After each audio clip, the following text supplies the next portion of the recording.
Oh, it is. I just am oblivious to it. It is a really difficult game to learn. Um, I will do my best to explain what's happening, and if you have any questions, absolutely feel free to ask them. I will do what I can to help. ANS deployment, pretty standard stuff. C-cap, D-cap, a little bit in the middle. Meanwhile, OSP, also standard.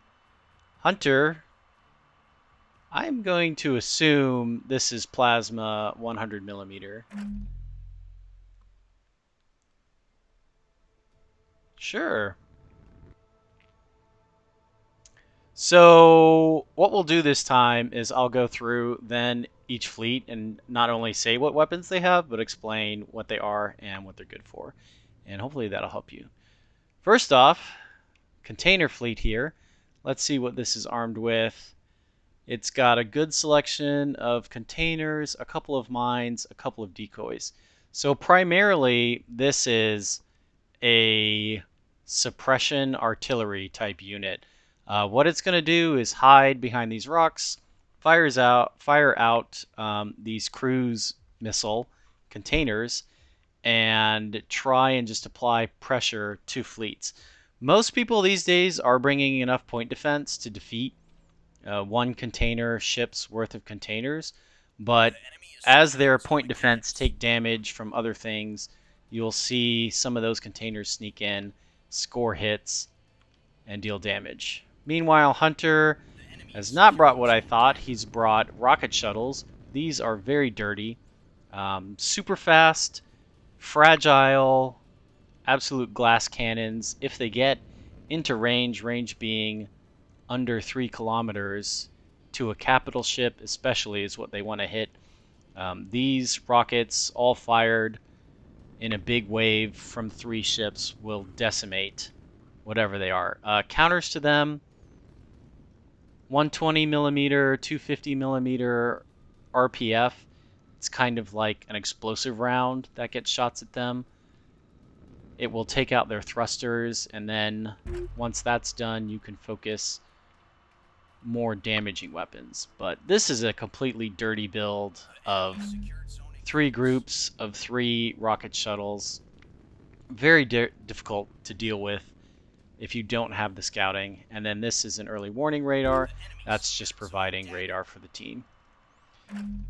This player has what look like a pair of railguns plus some containers. Containers are just some mines, a little bit of utility.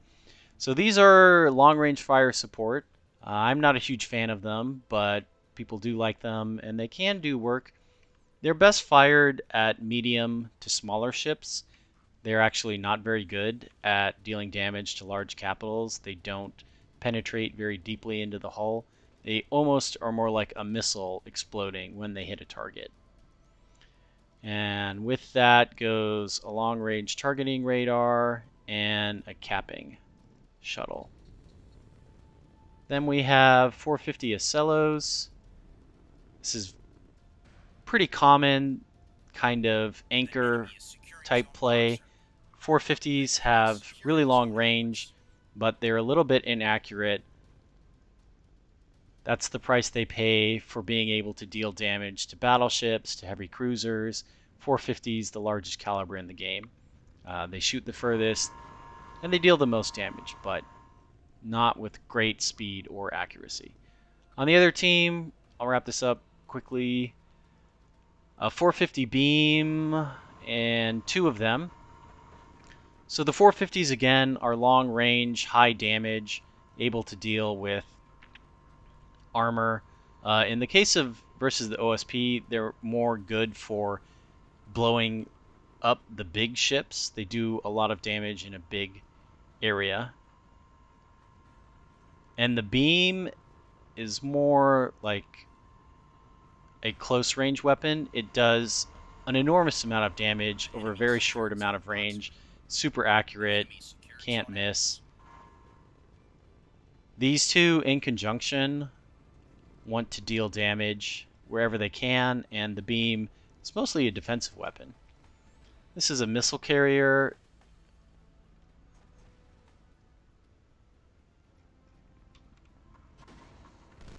No, sorry, this is a point defense ship carrying some missiles. Here come containers.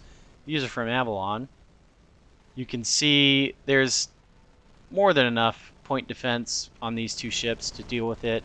They're definitely not going to get through, but eventually they might. This is a railgun ship. Interesting to see it being played so close. These are the ANS railguns. They are different than the OSP version. They will penetrate deep into ships. They cause a lot of fires. They can break different equipment, causing debuffs, slower turret loading, things like that.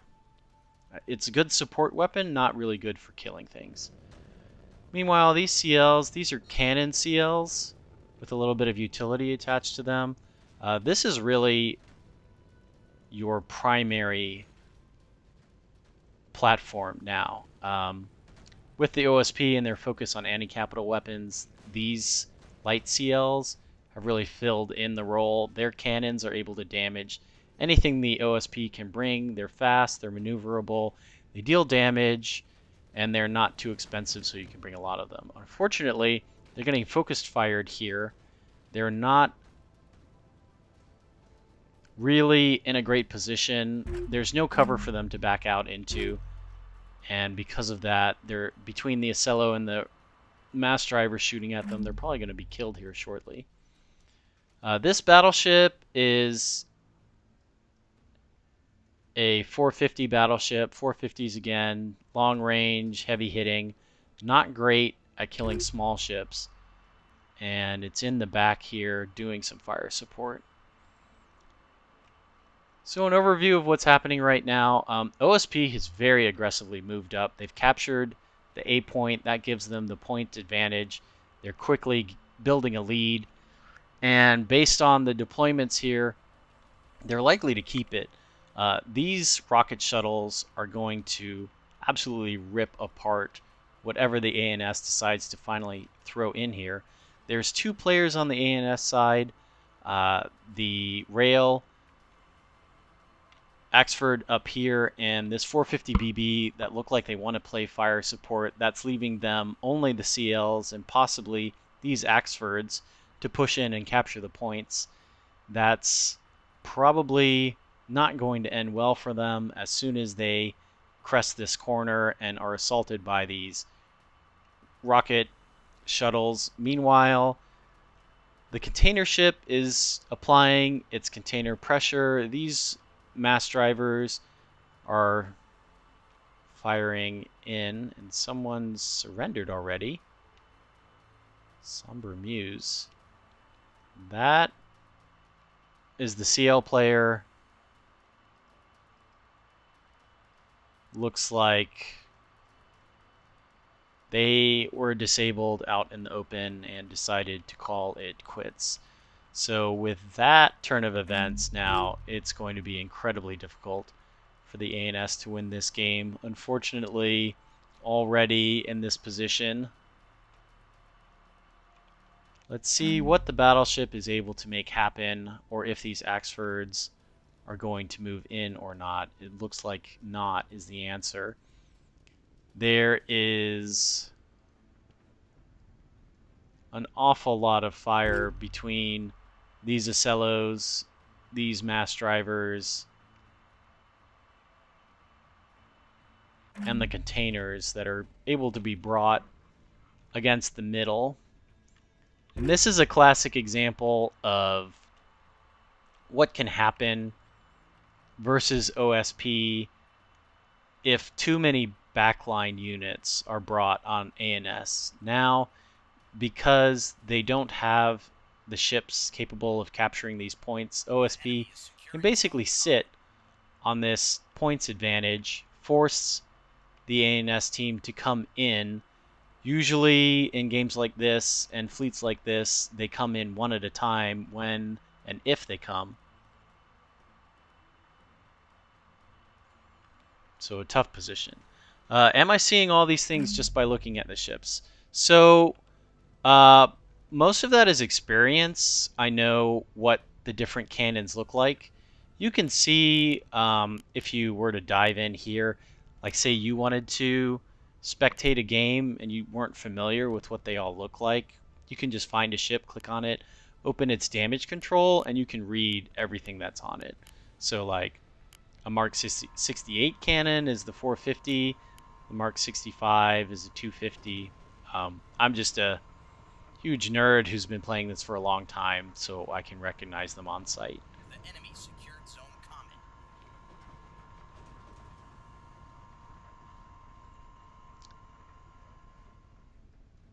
So at this point, the capping corvette has been taken out. I'm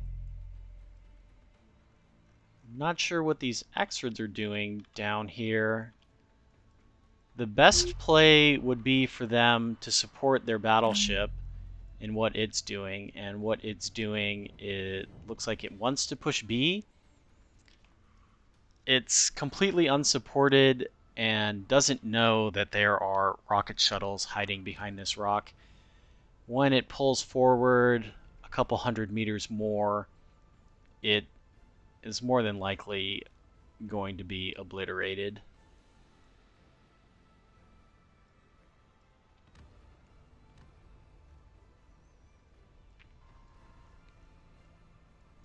Shuttle's repositioning. They know where this battleship is. They have it tracked by their long-range radar.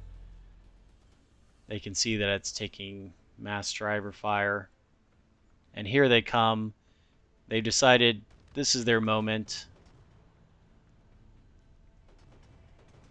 This cheeky decoy over here is drawing fire. That's not actually a ship. That is a container masquerading as a ship. But the enemy team, if all they see is the radar contact, they don't know that.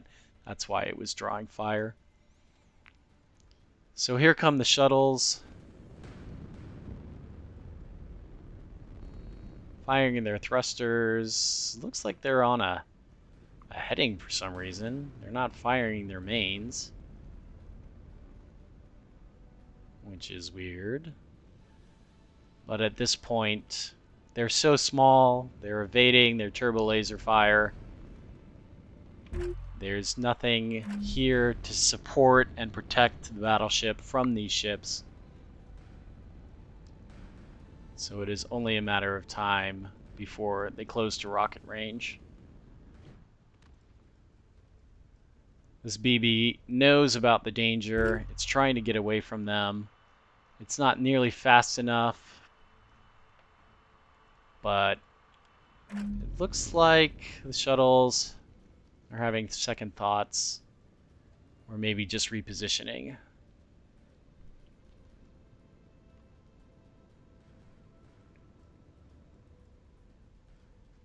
They can tell now nothing else is over here.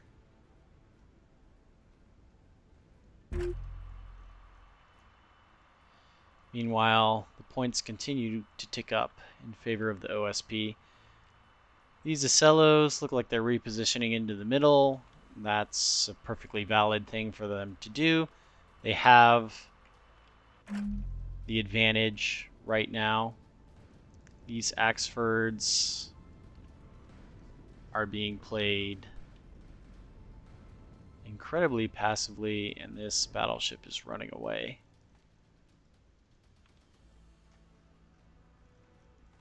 Meanwhile, more containers continue to come in.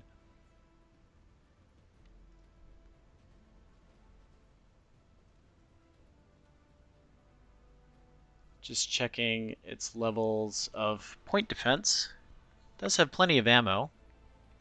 Maybe they'll eventually get through. As far as the anti-missile missiles, they're definitely running out of those.